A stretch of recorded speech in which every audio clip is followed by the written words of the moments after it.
Las adicciones en la adolescencia, su significado y prevención. El adolescente explora el mundo adulto. Podemos comparar al adolescente con el infante que empieza a caminar y a explorar en su medio ambiente. El adolescente también está empezando a movilizarse, pero en un mundo de adultos, y al igual que para el niño, todo es nuevo para él. Así que es fácil comprender que de la misma manera en que el infante investiga y juega con todo lo que le rodea, el adolescente lo hace pero con el cigarro, el alcohol, las drogas y el sexo del mundo adulto. Y de igual forma, como un niño que, cuando tiene un adulto como guía, con el tiempo se da cuenta de qué cosas son peligrosas y qué cosas no lo son. El adolescente puede aprender, apoyado por adultos interesados en su proceso, a sortear los peligros del mundo adulto, poner límites usando su sentido común y encontrar esa voz interna que avisa cuando hay peligro y tiene que detenerse. Durante el proceso de individuación, el adolescente está buscando autodefinirse en un mundo adulto. Aunque no lo exprese abiertamente, vive con la pregunta: ¿quién soy en este nuevo mundo al que me estoy integrando? Pueden creer, equivocadamente, que para ser un adulto solo necesita imitar los comportamientos y actitudes de sus mayores. Puede pensar que ser adulto significa tener la libertad de hacer todo lo que quiere, cuando quiere y porque quiere, sin restricción alguna, que puede beber, fumar y todo lo que desee, así como tener completa libertad sexual. Como está en el proceso de separarse de sus padres, de dejar el nido para encontrar su propio camino, el adolescente prueba y ensaya los diferentes roles de lo que él considera el mundo adulto con el que deseo encontrar su lugar. Pero para soltar a la familia, el joven necesita una nueva plataforma sobre la cual reubicarse, su grupo de amigos. Suelta un mundo y busca sentirse acogido por otro. Y por eso la necesidad de pertenecer del adolescente es tan intensa. Pero cuando sus amigos están obteniendo su sentido de autoestima a través de fumar, beber, drogarse o tener relaciones sexuales, el adolescente que necesita ser aceptado puede con facilidad sucumbir. En realidad, yo nunca pensé en fumar. No me gustaba el olor y me dolía la cabeza cuando lo intentaba. Una vez hasta vomité. En mi casa, mis padres no fuman, pero me sentía muy presionado por mis amigos que se burlaban de mí y me rechazaban. Aprendí a fumar solo para poder estar con ellos.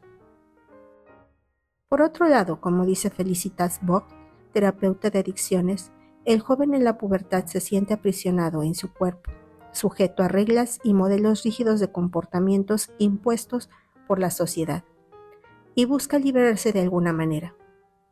Hay un poder explosivo y revolucionario en cada joven que busca romper esas contradicciones y límites para llegar más allá de cualquier frontera. Es por eso que las drogas tienen una natural afinidad con los adolescentes. Nuestro trabajo como padres es el mostrar al adolescente lo que realmente significa ser adulto. Que ser adulto no quiere decir sostener con soltura un cigarro o una bebida alcohólica. Que la madurez no está en la forma sino en el contenido, y que en el proceso interno, que no implica solamente copiar las apariencias y las distintas conductas de los mayores. Cuando la exploración se convierte en adicción. Pero, ¿cómo se convierte en adicción un interés sano de conocer y explorar? Aprovecho para compartir lo que he aprendido en los talleres y consultas de Shaw Randall en relación con las adicciones. Podemos reconocer dos niveles. El primero, donde el adolescente solo experimenta, como el niño pequeño que se disfraza con la ropa de sus padres para jugar a papá y mamá, y un segundo donde esa exploración ya se ha convertido en adicción. Este último paso ocurre cuando el adolescente, al sentirse impotente, desamparado o fuera de control, trata de sustituir sus necesidades emocionales insatisfechas con el alcohol, las drogas, el sexo, la comida, etc. Piensa que estos sustitutos le pueden servir de salvavidas y, como si le ofrece un alivio momentáneo, puede quedarse con la ilusión de que ha encontrado la solución para su desasosiego emocional. Podemos sospechar que hay una adicción cuando se ven afectadas la salud, las relaciones, los estudios y el interés o ambición del adolescente. Y no hay que confundir la necesidad que tiene de espacio y privacidad con el aislamiento, ni su necesidad de expresarse con la automutilación. Me llamo Ulises y soy adicto al cigarro y al alcohol. De chico, tenía una relación muy bella con mi hermano, pero cuando él entró a la adolescencia y empezó a beber, yo sentí que lo estaba perdiendo. Para sentirme más cercano a él, empecé a acompañarlo a beber. Dejé a mis amigos y perdí interés en ir a la escuela. Me doy cuenta de que cuando perdí la relación con mi hermano, el alcohol se convirtió en su sustituto. Ahora tengo 30 años y soy un bebedor social. Sé que cuando empiezo a beber es como una espiral descendiente que no puedo controlar. A veces las adicciones vienen a sustituir a un amigo. Ulises extraña a su hermano y el alcohol le ofrecía compañía. Él tiene que sanar su miedo a la pérdida del amor y encontrar un verdadero sentido de vinculación y de relación. Cuando esto sane, no tendrá miedo de ingerir alcohol y perder el control. Me llamo Julisa y soy adicta a la comida. Cuando inicié la pubertad a los 11 años me sentía sola y abandonada, pues mi madre estaba muy ocupada con las terapias de mi hermana, y esto se conjuntó con la separación de mis padres. Fue entonces cuando empecé a refugiarme en la comida y a fumar. Siento placer cuando comienzo a comer, pero no puedo parar, aunque me sienta satisfecha. Me doy cuenta de que la comida llena un vacío emocional y representa el placer y el amor que me hacen falta. Para Julisa, la comida es como una compañera que le da atención y cariño. Comer descontroladamente viene a sustituir su necesidad de placer y compañía.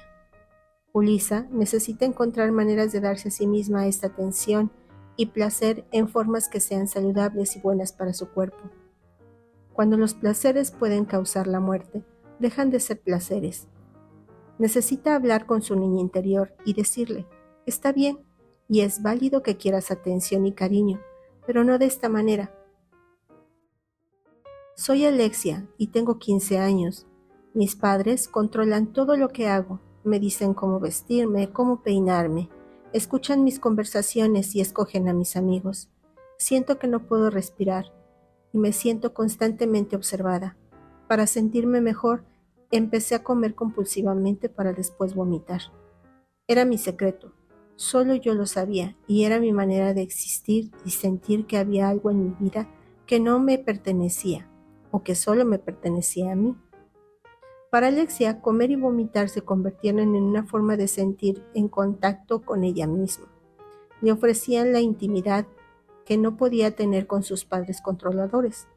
En detrimento de su salud, encontró en la bulimia una manera de vengarse de ellos. A Alexia le hace falta un espacio para canalizar sus necesidades de estar con ella misma, para reflexionar, escribir o quizás hasta meditar. La anorexia y la bulimia también están relacionadas con la imagen que se forman de sí misma una joven. ¿Quién puede pensar? Si solo pesara 48 kilos sería perfecta. Es así como el enojo reprimido de no aceptarse a sí misma se vuelve autodestructivo. Adelgazar es solo un espejismo, ya que no importa cuánto baje de peso, nunca se sentirá satisfecha.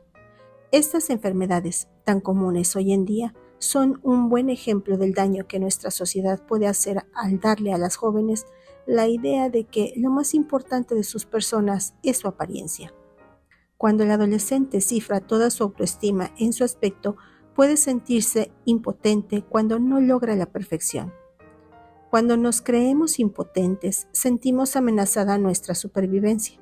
Equivocadamente, pensamos que hemos perdido nuestro poder personal y buscamos, aunque sea de manera inconsciente, recuperarlo.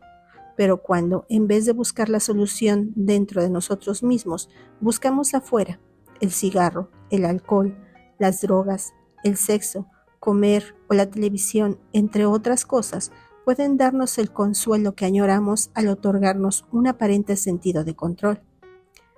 Y nos podemos aferrar a ellas en un intento de sentirnos mejor cuando estamos pasando por situaciones difíciles, pues son como paliativos para los sentimientos dolorosos que nos invaden. Es ahí donde corremos el riesgo de volvernos adictos.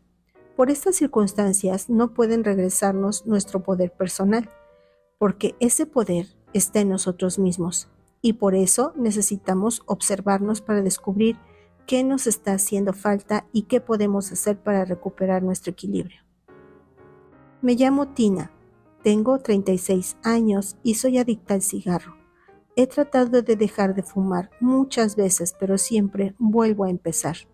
Cuando tenía 15 años, mi abuela me obligó a terminar con mi novio.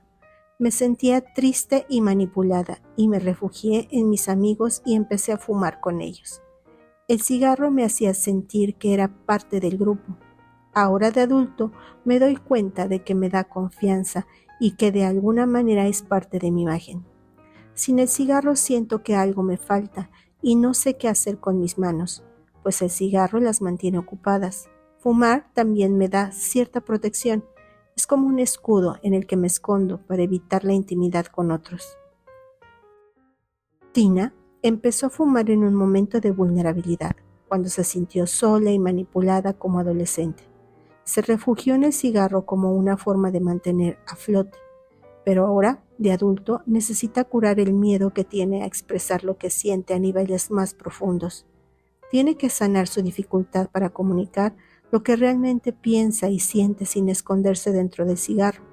Primero, tiene que atender estas carencias emocionales antes de intentar soltar el cigarro, que le sirve como sostén temporal. Me llamo Leticia y tuve desde pequeña una conexión muy especial con mi abuelo. Cuando tenía 12 años murió y esto me causó un gran dolor. Nunca entendí por qué tenía que irse. Fue entonces cuando empecé a fumar para sentirme relajada y en paz. Ahora, cuando fumo, el cigarro parece adormecerme y me siento más relajada. Siento que no tengo que pensar y también me siento conectada. El cigarro no es una auténtica conexión, es solo un sustituto de la unión que busca ella. Si Leticia logra verdaderamente conectarse, no necesitará del cigarro para sentirse bien. Tengo 14 años y me llamo Felicia. Hace 2 años que tengo relaciones sexuales con mis compañeros.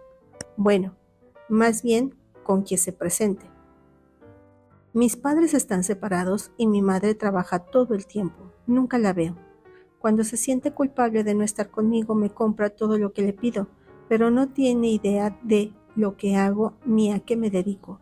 Si solo supiera. Pero creo que la verdad es que no le intereso.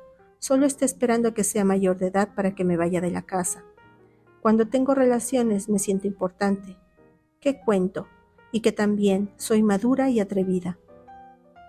Felicia ha crecido sola. La falta de atención de la madre la ha dejado desamparada y muy enojada. Ser promiscua le permite expresar su sentimiento de rabia por el abandono familiar y le da un falso sentido de autoestima. Necesitará terapia personal para soltar su enojo y recuperar su sentido de dignidad y de valor. Es natural que el adolescente se sienta muy interesado en todo esto, lo relacionado con la sexualidad, y que de cierta forma hasta parezca obsesionado. Es el resultado normal de todos los cambios hormonales que está viviendo, pero cuando hay promiscuidad es necesario buscar ayuda profesional para saber por qué se necesita este tipo de desahogo. Es necesario encontrar qué le está haciendo falta y cómo puede satisfacerlo de una manera sana. Me llamo Mireya y tengo 29 años de edad. Cuando era adolescente, mi madre era muy rígida y abusiva, y yo no me sentía como parte de la familia. Simplemente me veía a mí misma como una extraña que no pertenecía. Recuerdo que en señal de protesta me tatué gran parte del cuerpo, hasta que conocí a un grupo de jóvenes darquetos que vestían de negro y salían de noche.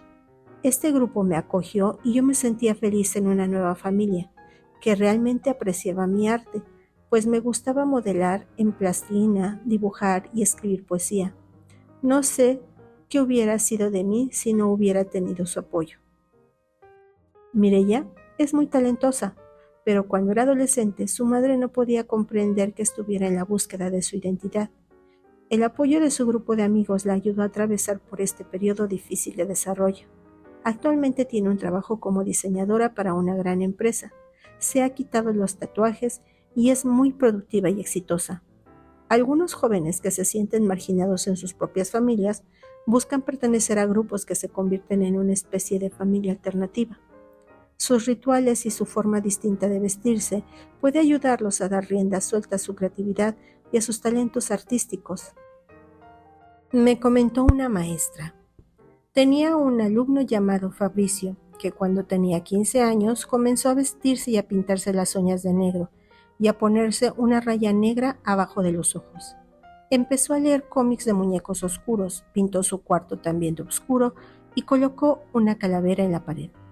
Esta etapa le duró 2 años y después comenzó a variar los colores de su ropa.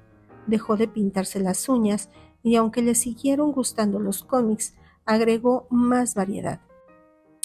En vez de la calavera, ahora tiene la Madre Teresa y a un Buda.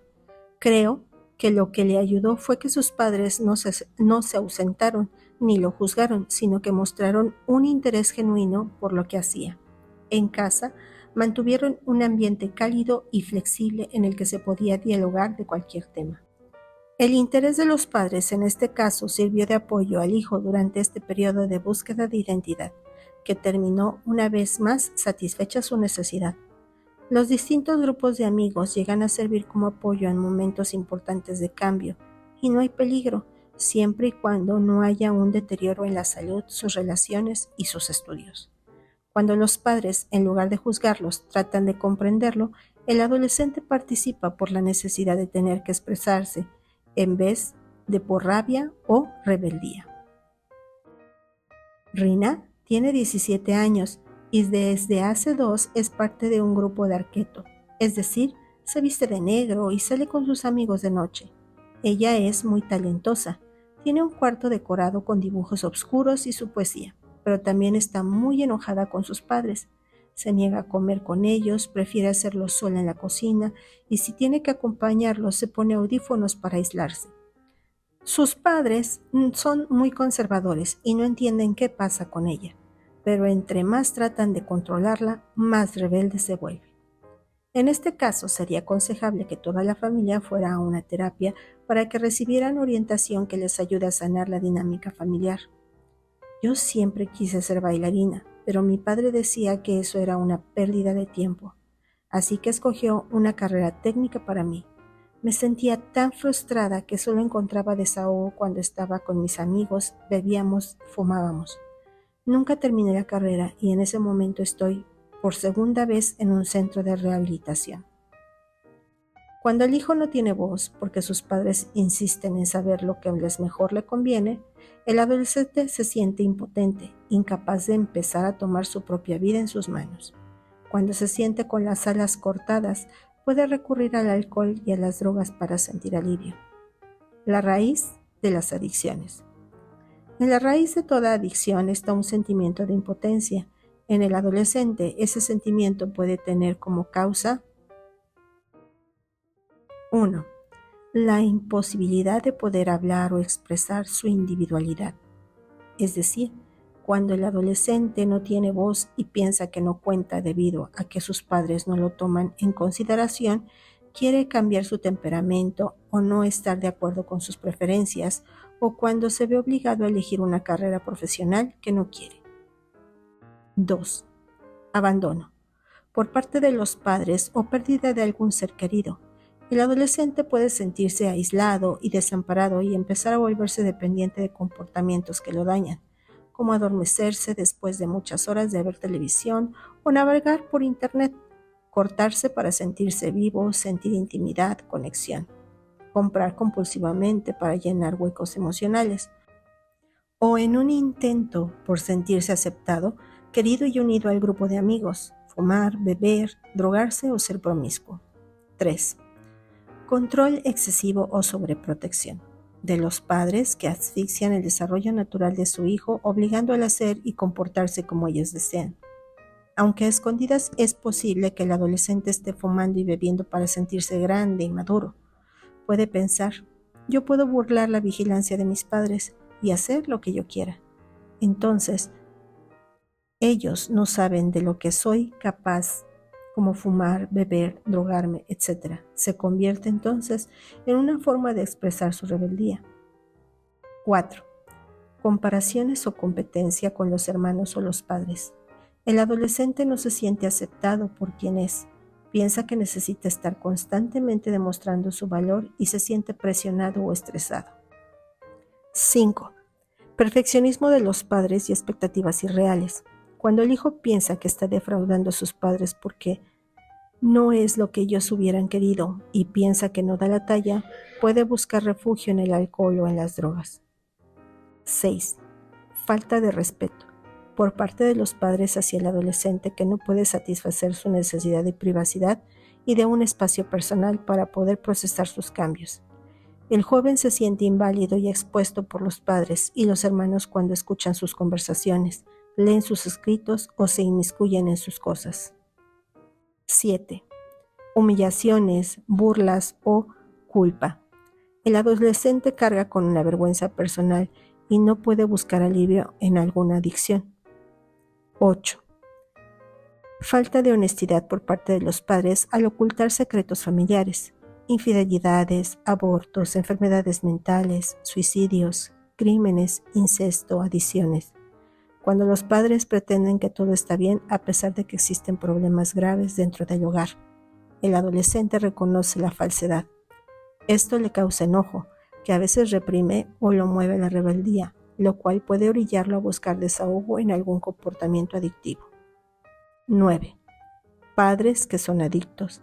El adolescente puede caer en cualquiera de las dos polaridades, se identifica con el padre y sigue sus pasos, volviéndose también adicto o al sentir que no pertenece entra en conflicto con la familia, a la cual rechaza y de la que se acaba por separar. 10. Falta de autoestima. Debido a la ausencia de un interés genuino, pasión o sentido de propósito en la vida, cuando no ha tenido maestros que lo inspiren y no se siente de provecho o capaz de participar de manera activa en la vida, puede sentirse aburrido y apático, buscar diversión en las drogas y en el alcohol. 11. Sentir que no pertenece a la familia, por ejemplo, el hijo con necesidades especiales, con deformidad, feo, con problemas de aprendizaje o no adaptado, que no se siente parte del núcleo familiar. 12. Deseo de huir de la confusión. Por ejemplo, un hijo que se entera de que es adoptado o un hijo con padres en proceso de divorcio. ¿Qué pasa en la casa? Se siente perdido. ¿Qué hacer cuando hay adicciones? Las 3 preguntas que tenemos que considerar cuando hay adicciones son: 1. ¿Qué está sustituyendo la adicción? ¿Qué representa la adicción? Separarse de la familia, la nueva imagen que se tiene de sí mismo, sentirse como adulto, una manera de rebelarse contra las estructuras sociales. 2. ¿Qué siente cuando fuma, bebe, se droga, etc.? ¿Se siente aliviado, inteligente, maduro, independiente de sus padres, que pertenece, se siente conectado, importante, querido, en paz? 3. ¿Cuál es su verdadera necesidad insatisfecha? ¿Qué hay en el corazón de la adicción? En el corazón hay un deseo positivo de tener autoestima, de sentirse aceptado, de recibir atención, de sentir amor, de honestidad, de saber que pertenece, de sentirse seguro. Necesidades básicas que todos tenemos como seres humanos y que buscamos satisfacer de una manera u otra. Si podemos llegar al corazón de la adicción, sabremos que le está haciendo falta al adolescente. Y al satisfacer ese deseo positivo, ya no tendrá necesidad de depender de aquello que le provoca. Para esto, los padres, en vez de juzgarlo, necesitan sentir compasión por ellos, apoyarlos para que encuentre la ayuda profesional que le hace falta, ya sea en forma de terapia personal o ingresando en un centro de rehabilitación. El adicto necesita sanar, por tanto, a nivel emocional como a nivel físico. Cuando los demás miembros de la familia reciben también algún tipo de terapia familiar, se vuelve más fácil comprender y sustentar de mejor manera el proceso del adicto. Es muy importante que los padres se enfrenten la situación y no entren en negación, es decir, en pensar que ya se le pasará. lo que es solo una etapa. Algunos adolescentes, es cierto, logran sobreponerse a sus adicciones con los años, pero para otros los efectos son irreversibles. ¿Vale la pena correr el riesgo? Por otro lado, cuando los padres se enojan con el adicto, inicia una lucha de poder y entonces, en vez de corregirse, la situación empeora. Hay que, de manera amorosa y sin juicios, buscar la ayuda profesional que se requiere. La mejor ayuda que podemos ofrecer. Tenemos que aceptar dónde está, pero al mismo tiempo mantener presente la imagen de lo que puede llegar a ser. Quizá le parezca muy difícil pensar que es posible. Por un lado, aceptar que su hijo tiene una adicción y que hay que apoyarlo para que reciba ayuda, y por el otro, sostener interiormente una imagen elevada de él, libre de adicciones, desplegando todo su potencial. Si esto nos parece una contradicción, es solo en apariencia, pues al vivir en un mundo de dualidad es posible, si así lo deseamos, hacer un esfuerzo y abrazar ambas polaridades. Aunque debemos reconocer que el hijo está pasando por un momento difícil de su desarrollo, no hay que dejarnos cegar por su problema, sino recordar quién es y en todo sentido de la palabra. Así, le ofrecemos el mayor servicio posible, porque al sostener una visión elevada de su persona, le infundimos confianza y esperanza, y el futuro comienza a ponerse y a permearse de manera optimista.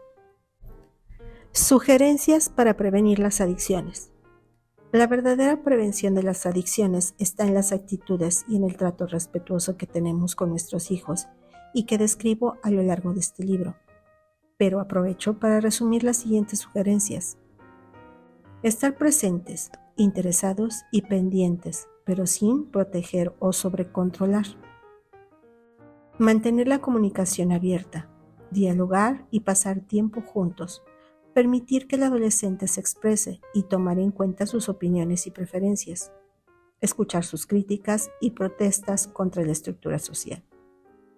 Aceptar su individualidad, es decir, su temperamento, sus gustos, sus elecciones. Enseñarle a manejar el fracaso y la desilusión. Mostrarle que estos son medios de aprendizaje y ayudarlo a sobreponerse. Dar ejemplo de valor y confianza en el futuro. No tener expectativas irreales o negativas, esperar lo peor del adolescente o presionarlo con demandas que aún no tiene la madurez suficiente para cumplir. Respetar sus cosas y su espacio. Ser lo más honestos posibles, y digo lo más honestos posibles porque, por ejemplo, cuando hay una infidelidad por parte de alguno de los padres, no es conveniente compartirla. Cuando un padre se confiesa con el hijo, éste siente rabia, no solo contra su padre que ha sido infiel, sino también contra el que participó. No entiendo por qué me contó mi madre que mi padre tiene un amante. Siento coraje contra ella por habérmelo dicho. Se lo hubiera guardado, porque no es mi asunto y no puedo hacer nada para arreglarlo. Ahora no duermo de la preocupación y miedo de que se desintegre mi familia. Me siento muy infeliz. El hijo adolescente, por inteligente que sea, no tiene la madurez emocional para comprender la infidelidad de alguno de sus padres. Al inmiscuirlo en sus problemas de adultos, le están haciendo una gran injusticia. Lo están colocando entre la espada y la pared, al obligarlo a tomar partido y pedirle que juzgue una situación que no le corresponde. Tiene que abandonar su lugar de hijo en proceso de maturación para ocupar otro como adulto y confidente de los padres. Esto es demasiado para un adolescente.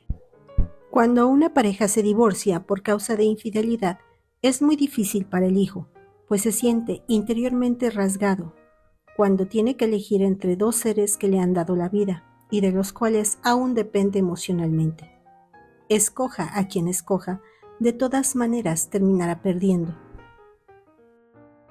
Inspirarlo para que encuentre y desarrolle sus talentos, dones e intereses.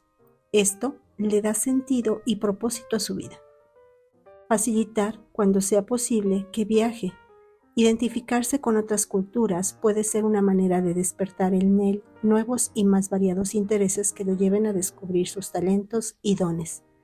Además, los jóvenes que tienen la oportunidad de viajar tienen menos necesidad de rebelarse contra la familia. porque al viajar tienen la oportunidad de probar sus alas y sentir su libertad. Ofrecerles cursos de arte, música y teatro. El adolescente necesita medios para expresarse de forma positiva. El arte es un canal excelente para dicha expresión. Animarlos para que escriban un diario, pues es una manera maravillosa para desahogar sus inquietudes. Si el padre está ausente, encontrar un mentor o tutor para el hijo varón. Puede ser un maestro o un pariente con el cual puede identificarse y el cual pueda apoyar. Promover el deporte para canalizar su energía. Fomentar el contacto con la naturaleza, por ejemplo, por medio de campamentos, que sirve de contrapeso al exceso de trabajo intelectual y al uso de la tecnología. Cuidar de no darles demasiado dinero para mitigar los sentimientos de culpa por no estar con ellos. Demasiado dinero en manos de un adolescente puede ser una gran tentación. Amor, ¿hace cuánto tiempo que no vemos a nuestro hijo? Pregunta la madre al esposo. No sé, revisa la fecha en la chequera, le contesta el marido distraído. Y tenga cuidado, los adolescentes pueden ser muy listos. Madre, ¿me prestas 100 pesos? La madre revisa su cartera. Solo tengo 70. No importa, contesta el hijo. Entonces, ya nada más me debes 30. Para ayudar al adolescente a crecer libre de adicciones como padres necesitamos mostrarles con nuestro ejemplo cómo manejamos nuestras decepciones, fracasos, conflictos y crisis sin apoyarnos en sustancias estimulantes o conductas adictivas. Enseñarle a ver los problemas como retos y oportunidades para crecer. Ser un ejemplo de cómo se puede disfrutar y gozar de la vida sin sustancias estimulantes. Vivir en el presente con optimismo y sostener una visión positiva del futuro para impulsar al joven a mirar con confianza hacia adelante. Sentir satisfacción con nuestro trabajo y tener un propósito de vida. Mantengan su miedo a raya. Permítanme hacerle una pregunta. ¿Se saltaron algunos capítulos para leer sobre las adicciones? Si es así, no me sorprende. Recibimos tanta información negativa relacionada con problemas de adolescentes que vivimos con miedo. Estamos, a veces sin darnos cuenta, esperando y pensando lo peor. Y por ello, nos puede parecer fascinante leer sobre las adicciones, y aunque también atemorizante al hacerlo pensar. ¿Y si le sucede esto a mi hijo? ¿Sabes qué, amor? Vengo con los pelos parados de punta. Fui a desayunar con mis amigas y hubieras oído las historias que contaron. Una platicó de una adolescente a la que drogaron y violaron en una fiesta. Otra habló de un accidente horrible que tuvieron 2 jóvenes que venían alcoholizados. Y la tercera nos relató las últimas tragedias del noticiero de anoche. Después de oírlas, no estoy segura de querer dejar que Selma vaya de campamento al que tiene tantas ganas de ir. Me puse a imaginar todo lo que podría pasar. Si damos rienda suelta a las historias de terror que a menudo nos fabricamos mentalmente, no volveremos a salir de nuestras casas, porque la imaginación no tiene límites. Tengamos por seguro que, si alimentamos esas historias, terminaremos cortándole las alas a los hijos y viviremos inseguros e infelices. La pregunta entonces se reduce a cómo educar sin miedo. Recordamos que el miedo es una pequeña fogata que hay que mantener a raya. Sabemos que existe, hay que verla y reconocerla, pero cuidar que no crezca y termine incendiando nuestras vidas, porque vivir con miedo es vivir contraídos, esperando lo peor. Y si la vida nos otorga lo que anticipamos cuando vivimos preocupados, no nos va a gustar lo que recibamos. Los indios del Amazonas tienen un dicho muy sabio. Mantén a tu miedo pequeño, porque si le permites crecer, tú serás el pequeño. Cuando el miedo contamina nuestro amor por los hijos, empezamos a ver moros con trinchetes. Imaginamos peligros inexistentes y dejamos de confiar en nuestros hijos. Entonces, les coartamos su deseo natural de independizarse y de asumir la responsabilidad de sus vidas para finalmente emprender el vuelo. Y el mayor peligro es que, cuando el adolescente se siente restringido y confiado, tiende por naturaleza a querer soltarse con fuerza. Es así como se revela y en ese deseo de ser libre corre el mayor riesgo. Mi recomendación es que si los noticieros y las conversaciones sobre los peligros que corren los adolescentes en este mundo terrible que estamos viviendo los inquietan y perturban, entonces no los escuches y tal vez digan, pero es importante mantenernos informados, sí, pero siempre y cuando eso no nos atemorice y llene de preocupación, porque ¿quién puede ser mejor padre? ¿Uno atemorizado y pesimista o uno contento y optimista? Escoja con cuidado lo que escuche y lo que ve en los medios de comunicación y en el cine. Elijan conscientemente las conversaciones en las que quiera participar y en la medida es siempre ¿cómo me siento después? Si estoy inspirada, contenta, optimista, entonces valió la pena. Si me siento preocupada, pesimista y desesperada, perdí mi tiempo y ahora tengo que ver cómo recupero mi bienestar emocional. Necesito soltar mi miedo y mi incomodidad, porque si no lo hago, termino afectando a los que me rodean y los más vulnerables son mis hijos. Cuiden cómo se sienten, pues solo ustedes son responsables de sus emociones y es imposible ser amoroso y temeroso al mismo tiempo. El miedo excluye el amor. Así que si quieren ser amorosos con sus hijos, hagan el miedo a un lado, confíen en sus habilidades como educadores y solo entonces podrán darles lo mejor de ustedes mismos. Afirmaciones. Mi miedo no le pertenece a mi hijo, solo yo soy responsable de mis emociones. Me sobrepongo a mi miedo para guiar a mi hijo con confianza.